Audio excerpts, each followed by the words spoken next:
national and local government agencies such as OECD, DSWD, the United Nations and its agencies, civil society, the international NGOs, and the private sector.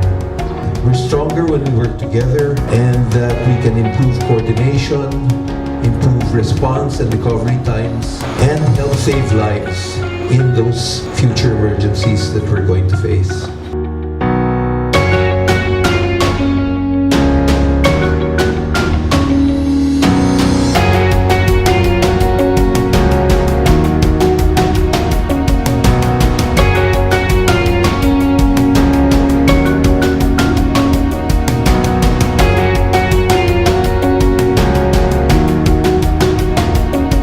It's nice that this effort is in line with the effort of the national government.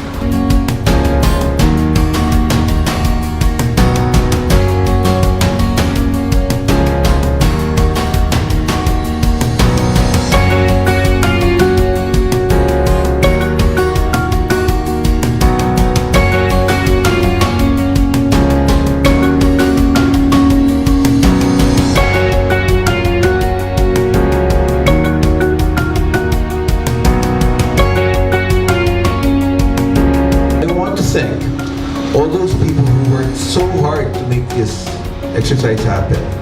And I want to thank each of you for taking the time and using your talent to be part of this very important exercise.